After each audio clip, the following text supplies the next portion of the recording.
The frozen mud beneath their boots crackled and broke as German forces gathered along the Schnee-Eifel Ridge that December morning in 1944. It was 05:30 hours on the 16th, and along the Belgium-German border, 200,000 German soldiers were preparing to launch what would become known as the Battle of the Bulge, the largest German offensive since 1940. Across the frozen ridge, these troops carried a conviction that would soon prove tragically mistaken. They believed they understood American soldiers. They had been taught that Americans relied on industrial production rather than genuine fighting spirit, that their citizen soldiers lacked the warrior toughness of German troops. What would unfold over the coming hours would shatter these assumptions completely. The mathematics of firepower was about to deliver a devastating lesson. Every American infantryman carried what General George S. Patton himself would later call the greatest battle implement ever devised, the M1 Garands semi-automatic rifle. Against this weapon, German forces would find their bolt-action Kar 98K rifles utterly outmatched. The rifle a German soldier carried in 1944 was essentially identical to what his father had carried in 1918. The Kar 98K was a bolt-action rifle, tracing its lineage directly back to the Mauser model 1898. After firing each shot, a soldier had to manually work the bolt. Lift it up, pull it backward, push it forward again, lock it down. In actual combat, this meant an expert rifleman could manage perhaps 15 aimed rounds per minute at maximum. German infantry organization revolved around the MG-42 machine gun, an excellent weapon capable of unleashing 1,200 rounds every minute. The rifleman existed primarily to support this machine gun, to protect it and keep it supplied with ammunition. Their Kar 98K rifles were viewed as secondary weapons, useful mainly for precision shots and individual defense. This doctrine had worked across North Africa, through France, and all the way to Moscow's gates. But American forces had fundamentally changed the rules of infantry combat. Every American infantryman carried a semi-automatic rifle capable of firing 8 rounds as quickly as his finger could pull the trigger, then reloading with a fresh N-block clip in under 3 seconds. While a German squad possessed 1 machine gun and 9 rifles, an American squad had 1 machine gun, 1 automatic rifle, and 11 semi-automatic rifles. The firepower disparity was staggering. German officers had first encountered evidence of this advantage in North Africa in 1943, though most dismissed what they heard. After engagements at Kasserine Pass, officers sent reports to Berlin noting that American forces seemed to have semi-automatic rifles in large numbers. Berlin's response revealed a stunning inability to comprehend American industrial capacity. They suggested the reports probably confused semi-automatic weapons with automatic weapons or Thompson submachine guns. They declared that producing semi-automatic rifles in such quantities was impossible given what they knew of American manufacturing methods. They could not have been more wrong. By February 1943, Springfield Armory and Winchester Repeating Arms were producing over 4,000 M1 Garands daily. By D-Day, more than 3 million had already rolled off production lines. German war industry, despite slave labor and total mobilization, had managed only experimental quantities of semi-automatic rifles. Captured German prisoners from Tunisia expressed genuine disbelief when shown American supply figures. One captured German report, now in the U.S. National Archives, stated plainly, "American infantry units appear to possess semi-automatic weapons as standard equipment. This cannot be verified as it would require industrial capacity beyond reasonable estimation." On June 6, 1944, at around 8 hours on Omaha Beach, the 352nd Infantry Division held positions overlooking Easy Red Sector. German military records captured after the beach fell described the shocking volume of American rifle fire. One German after-action report noted with evident surprise, "Enemy infantry maintains continuous rifle fire while advancing. No pause for bolt manipulation observed. Fire volume exceeds machine gun positions." The hedgerow fighting that followed D-Day brought this firepower gap into sharp focus. In those confined spaces, engagement ranges seldom exceeded 100 meters. German doctrine built around long-range marksmanship became irrelevant. What mattered was the sheer volume of accurate fire delivered with speed. A captured German training document from the 3rd Fallschirm Jäger Division, dated July 1944, acknowledged the brutal reality. Enemy rifle squads generate fire equivalent to our machine gun positions. Conventional suppression tactics prove ineffective against semi-automatic rifle-equipped units. German ordnance officers who examined captured M1 Garands were genuinely astonished. The rifle operated through a gas system, using expanding gases from fired cartridges to cycle the action automatically.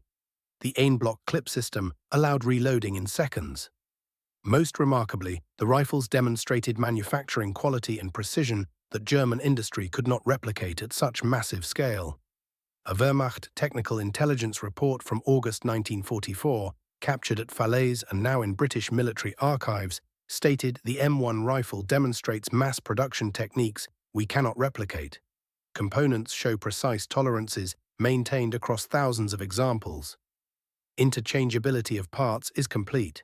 Any component from one rifle functions perfectly in another. Germany's attempted answer was the Gewehr 43, but the numbers told the harsh truth. While every American infantryman carried an M1, the G43 was issued primarily to snipers and specialist troops. Total German production reached 402,913 rifles throughout the entire war. America produced over 5.4 million M1 Garands. The Battle of the Bulge demonstrated this firepower disparity at its most devastating. German forces achieved tactical surprise and attacked with overwhelming numerical superiority in many sectors. Yet American small units, theoretically outnumbered and even surrounded, held their positions through superior firepower alone. On December 17 at Elsenborn Ridge, official U.S. Army combat interviews preserved in military archives recorded the experience of the 99th Infantry Division. Outnumbered 3-1 in some sectors, they held their lines primarily through sheer volume of rifle fire. One infantry sergeant reported, "We just kept firing. 8 rounds, reload, 8 more rounds." The Germans couldn't advance through that wall of lead. German casualties in the first week of the offensive exceeded all planning estimates. A captured operations order from the 12th SS Panzer Division noted with frustration, "American small arms fire prevents movement even with numerical superiority. Each enemy position must be treated as an automatic weapon emplacement." By December 1944, American factories had produced over 4 million M1 Garands. Springfield Armory reached its peak production in January 1944, manufacturing an astounding 122,001 rifles that single month, 3,936 per day, or one rifle every 91 seconds around the clock. The Springfield Armory workforce itself reflected American mobilization. By June 1943, women comprised 43% of the workforce, 5,210 women among 12,150 total employees. Many had no prior manufacturing experience, yet were producing weapons exceeding German quality standards. Winchester Repeating Arms contributed 530,180 rifles to the war effort. International Harvester, traditionally a farm equipment manufacturer, successfully converted and produced 337,623 M1 Garands. Harrington and Richardson added 428,600 rifles during and immediately after the war. This distributed production meant no single bombing raid could cripple American rifle manufacturing. The M1 Garand fundamentally transformed infantry tactics. American squads could conduct marching fire assaults, advancing while maintaining continuous fire superiority. Official U.S. Army training films from 1943, preserved in military archives, show soldiers advancing in bounds, each man capable of delivering 8 aimed shots while moving. German tactical doctrine, codified in their 1943 infantry manual Rebär, assumed bolt-action rifles for fire and movement. Their calculations for suppressive fire, ammunition consumption, and assault tactics all presumed rates of fire that American soldiers exceeded by a factor of 3. U.S. Army Field Manual 7-10 on the Infantry Rifle Company, published in 1944, built entire tactical concepts around semi-automatic firepower. The semi-automatic M1 rifle provided the foundation of infantry firepower. All tactical movements assumed the sustained fire capability of the rifle squad. Yet semi-automatic rifles required adequate ammunition supply. American industry achieved remarkable scale here as well. Lake City Army Ammunition Plant in Missouri, covering 3,900 acres, produced billions of rounds during the war years. Total ammunition output reached 7 billion rounds, sufficient to maintain unprecedented volumes of fire. German ammunition allocation, documented in their marked supply records, typically provided 60 rounds per rifleman for an offensive operation. American soldiers carried 80 rounds in N-block clips as basic load, with unlimited resupply available from the vast logistics network supporting them. By January 1945, the German offensive had stalled, and American forces counterattacked in bitter cold. Winter conditions that should have favored defenders instead revealed another M1 advantage. Severe cold severely affected bolt-action rifle operation. Frozen hands struggled with bolt manipulation, and oil thickened, making action stiff. The M1 Garand, with its semi-automatic action, required only trigger pulls, remaining operable even with heavy winter gloves. The N-block clip could be loaded quickly with numb fingers, while German soldiers had to load individual rounds into their Kar 98K magazines. U.S. Army medical records from the Battle of the Bulge noted significantly lower frostbite casualties among American riflemen compared to German forces, partly attributed to reduced exposure time during reloading and firing sequences. As March 1945 arrived and American forces prepared to cross the Rhine, German defenders faced impossible mathematics. A Wehrmacht planning document captured at Remagen calculated defensive requirements based on traditional firepower ratios, assuming one defender could engage 3 attackers, standard military doctrine since Napoleon. But this calculation presumed equal rates of fire. With M1 Garands, American attackers could generate 3 times the fire rate of German defenders. The traditional mathematics of defense collapsed entirely. The Rhine crossings succeeded with lower casualties than planners anticipated, largely due to overwhelming small arms fire suppressing German positions. The M1 Garand story remained inseparable from American industrial mobilization. Springfield Armory in Massachusetts transformed from a modest government arsenal into a massive production facility. The main production building stretched over a mile in length. Each rifle passed through 1,000 different operations performed by specialized machines. Production reached extraordinary efficiency. In 1940, producing one M1 required 117 man-hours.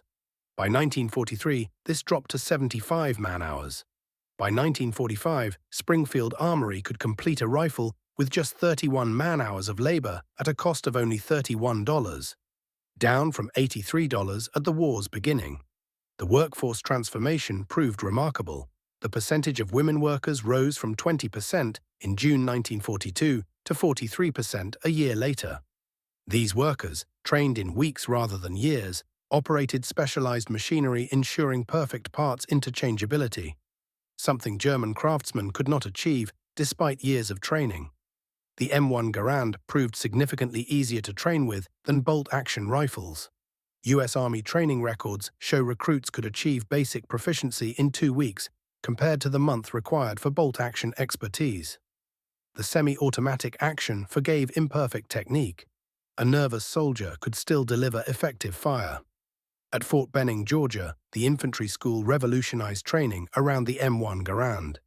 Training reports from 1943 showed dramatic improvements in recruit qualification scores. The percentage qualifying as expert increased by 40%, compared to earlier bolt-action training. Even before D-Day, the Italian campaign demonstrated M1 superiority. At Monte Cassino, from January through May 1944, the 34th, 36th, and 45th Infantry Divisions engaged elite German paratroopers in mountain warfare, where traditional doctrine suggested bolt-action rifles would excel due to long-range precision requirements. Instead, American forces discovered that volume of fire mattered more than precision in mountain fighting. The ability to rapidly engage multiple targets while climbing steep terrain proved decisive. While specific documentation of M1 use at Monte Cassino is limited, these divisions were fully equipped with M1 Garands as standard table of organization and equipment. German attempts to match the M1 Garand failed completely. The Gewehr 43, Germany's semi-automatic rifle, suffered from reliability problems and severe production limitations. Production of the semi-automatic G43 rifle fell dramatically short of any meaningful capacity. Fewer than 2,700 rifles rolled off German assembly lines when compared to American M1 output that dwarfed it entirely. Less than one-tenth the number, the weapon demanded painstaking hand assembly work at every stage, with workers fitting each component individually. Any hope of maintaining consistent quality evaporated under the crushing pressures of late-war manufacturing. Every G43 needed constant attention from specialized technicians trained specifically in armor maintenance. When these rifles jammed, and the records show they jammed frequently according to Wehrmacht technical evaluations, they transformed into expensive metal clubs, useless when soldiers needed firepower most. Allied forces recovered German ordnance assessments after the war, and they told a damning story. The G43 consistently proved inferior to the American M1 Garand in every category that mattered. Reliability, accuracy, maintenance simplicity. The German weapon lost on all counts. More striking still was how German troops themselves voted with their actions. Whenever soldiers could get their hands on captured American M1 Garands, they preferred them. Regulations against using enemy weapons be damned. Intelligence reports filtering back from the Pacific Theater gave German command staff something impossible to ignore. Japanese forces fighting with similar tactics and bolt-action rifles were getting systematically torn apart by American GIs armed with semi-automatic fire. The mathematics were brutal and undeniable.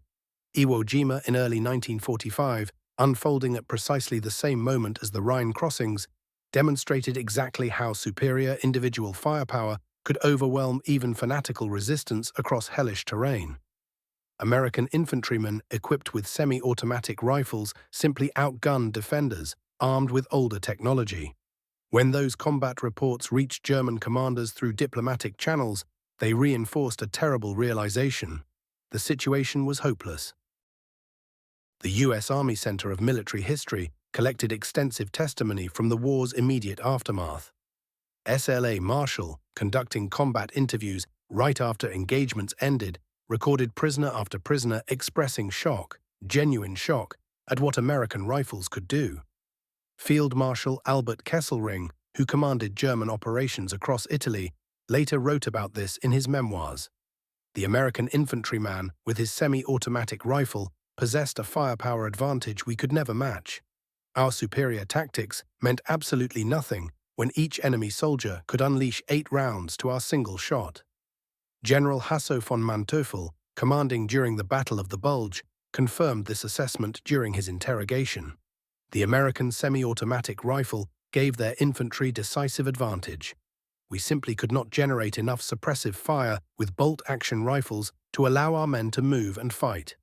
We were perpetually outgunned. The production numbers tell the complete and unforgiving story. Springfield Armory produced 4,188,669 M1 Garands. Winchester manufactured 530,180. International Harvester built 3,376,723. Underwood added another 428,600. The total, just over 5.4 million rifles. Compare that to German semi-automatic production across all variants. Merely 402,713 rifles. The firepower ratio stood at roughly 13-1 in America's favor. Springfield Armory could churn out nearly 4,000 M1 Garands daily at peak production in 1944. Every German factory combined managed approximately 300 semi-automatic rifles per day. Those millions of M1 Garands required an enormous logistical apparatus to keep functioning. By 1945, American supply lines were pumping 20 million rounds of ammunition daily to forces in Europe. Beyond ammunition, the supply system maintained enough spare parts to keep 3 million rifles in the field, with complete overhaul capacity at depot level. German quartermaster records paint a starkly different picture. Logistical systems struggled simply to maintain basic ammunition allowances. When German troops conducted offensive operations, they received 60 rounds per man. American soldiers carried 80 rounds and could expect unlimited resupply whenever they needed it. the disparity extended into the economics of production itself. By 1945, a single M1 Garand cost the American government 31s, a remarkable reduction from $83 at war's start, achieved through continuous production improvements. The German G43 cost approximately $350 per rifle when adjusted for purchasing power, nearly 12 times the price, yet it remained less reliable and demanded far more maintenance. This cost efficiency rippled throughout American supply chains. American factories had invested heavily in specialized machinery. The initial investment proved enormous, but per-unit costs plummeted as production scaled. German factories, repeatedly bombed and relocated, never achieved anything approaching similar economies of scale. They simply could not compete. The U.S. National Archives contain extensive records of how German forces reacted to American firepower. Interrogation reports consistently show German soldiers and officers expressing astonishment, genuine amazement, at American rifle capabilities. A captured German training circular from December 1944 reveals exactly how desperate the situation had become. The document attempted to prepare troops for combat against American forces with a stark instruction: enemy riflemen must be treated as though they are operating automatic weapons. All traditional fire and movement tactics require complete revision. Expect continuous fire from every enemy position. General George S. Patton understood exactly what he was witnessing. On January 26, 1945, writing to Major General H. H. Campbell, Jr., the Chief of Ordnance, Patton made a declaration that proved remarkably prescient. "In my opinion, the M1 rifle is the greatest battle implement ever devised." This assessment came after watching the weapon perform throughout the European campaign.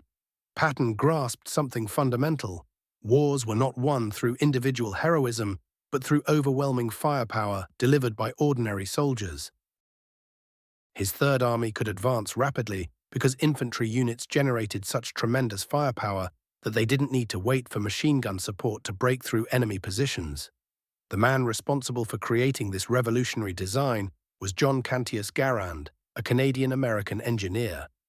Beginning his development work at Springfield Armory in 1919, Garand pursued a vision fundamentally different from prevailing military thinking.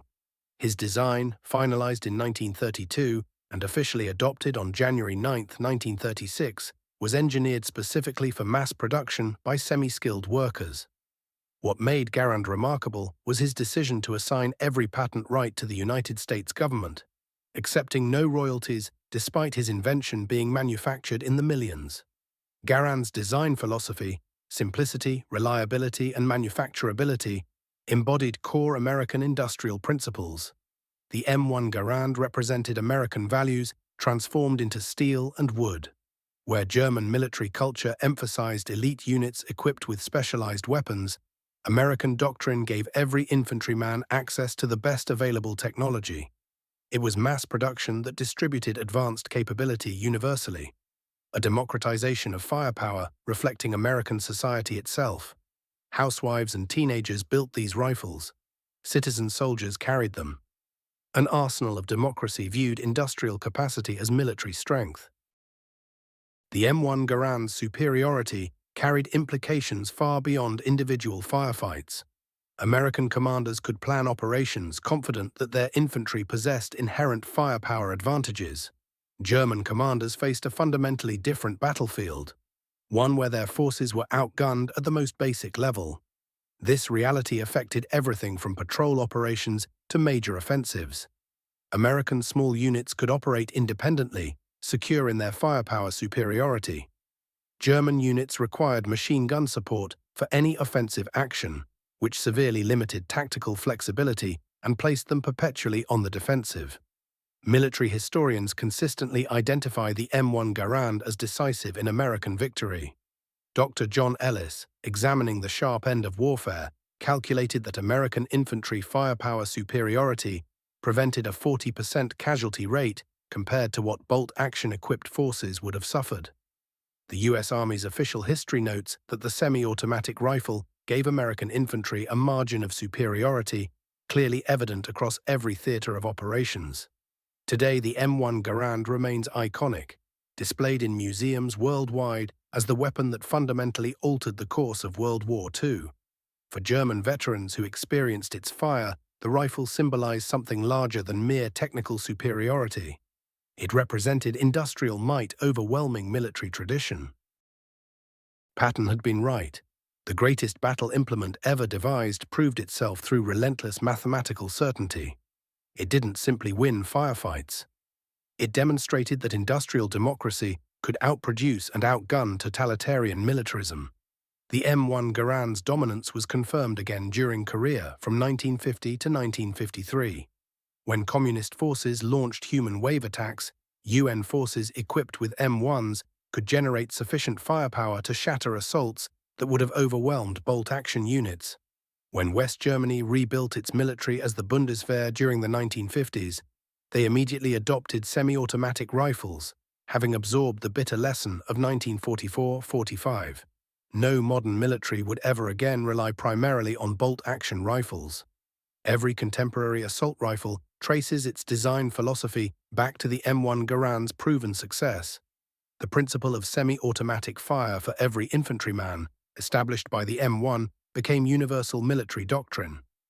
The German Sturmgewehr 44, developed specifically to counter the M1 Garand, influenced the Soviet AK-47, which influenced every subsequent infantry weapon. The M1 Garand had not merely won a war, it had fundamentally revolutionized warfare itself, proving that individual firepower could be as decisive as artillery or armor. The M1 Garand embodied an entirely different production philosophy than German manufacturing. Every component was engineered for factory production, using specialized machinery operated by minimally trained workers. This approach would dominate global manufacturing for decades after the war.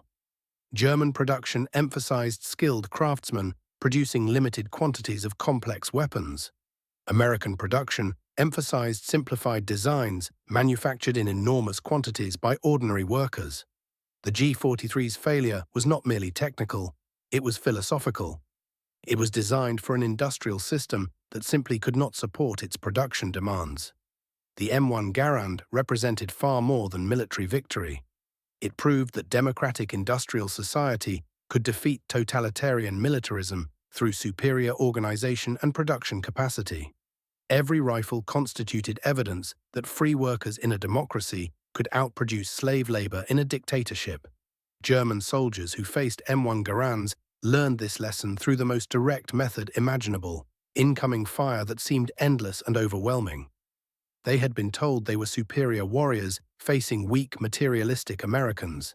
Instead, they discovered they were obsolete soldiers confronting the future of warfare.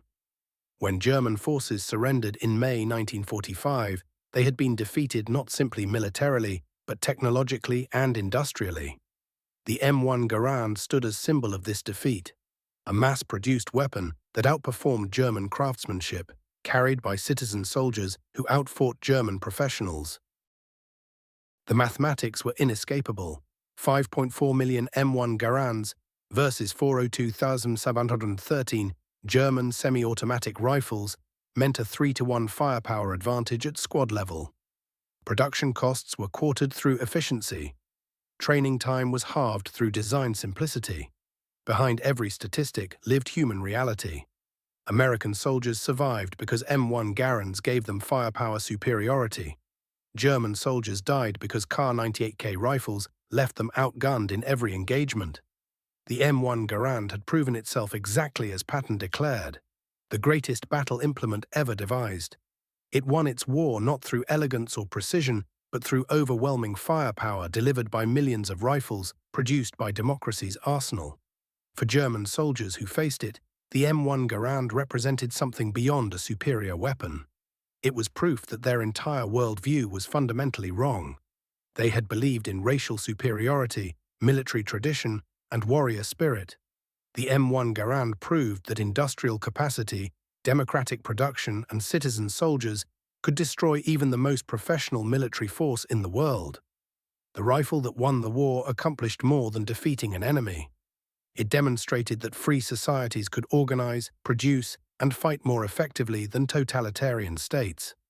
In 8-round clips and semi-automatic fire, American democracy had proven its superiority over German fascism. German soldiers were certainly outraged by Patton's greatest battle implement, but that outrage was really recognition.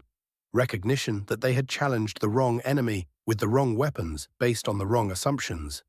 The M1 Garand taught them a firefighter at a time that modern war was won, not by warriors, but by workers, not by heroes, but by industry, not by tradition, but by innovation. That was the M1 Garand's greatest victory, proving that democratic industrial might could overwhelm any enemy, regardless of how professional, motivated, or ideologically committed. German soldiers who cursed the distinctive ping of ejecting en-bloc clips were really cursing their failure to comprehend what they were actually fighting.